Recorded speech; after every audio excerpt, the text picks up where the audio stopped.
Mini MOJO TV! Yay, let's play! It's fun time! Woohoo! High above the Earth, the Sky Village operates as a high-performance ecosystem. Every sunbeam, wind current, and cloud executes a specific meteorological role, creating a continuous cycle of movement and purpose. But Milo is the exception. He has the form of a rain cloud, yet he's unable to produce a single drop.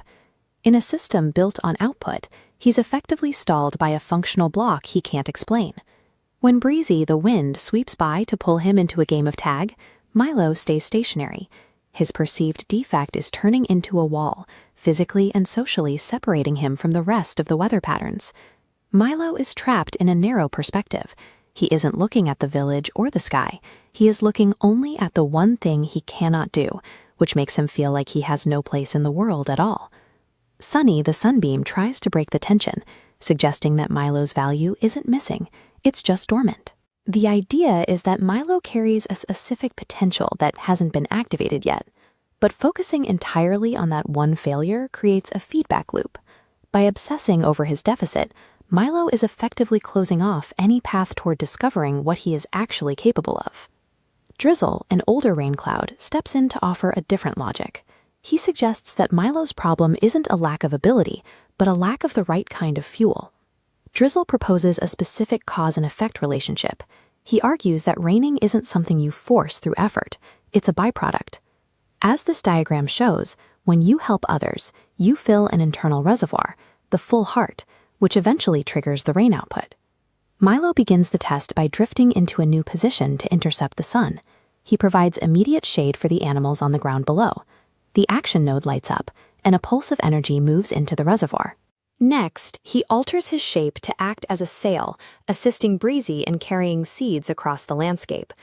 As the reservoir node visibly swells, we can see the internal pressure within the system beginning to build. He then uses his naturally cool temperature to provide relief to an exhausted bird struggling to maintain its flight path. For the first time, Milo isn't focused on his own edges. He experiences a sense of satisfaction.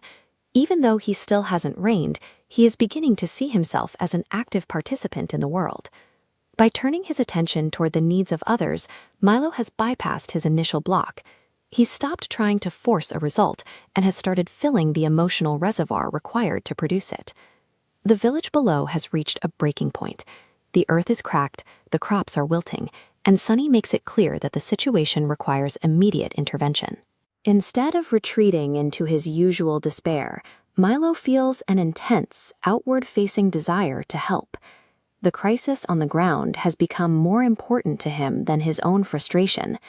As he focuses entirely on the survival of the village, his form begins to tremble and condense. The energy he's accumulated through his actions is finally reaching a breaking point.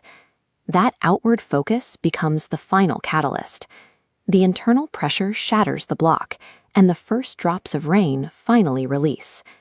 Once the pathway is open, the flow becomes steady. The droplets turn into a continuous downpour, providing the moisture the dry earth needs to recover. The results are immediate.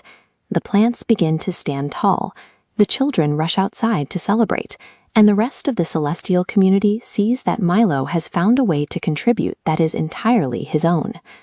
We rarely find our most important talents by looking in a mirror. Our specific magic appears when we stop measuring what we lack and start looking at how we can serve the world around us.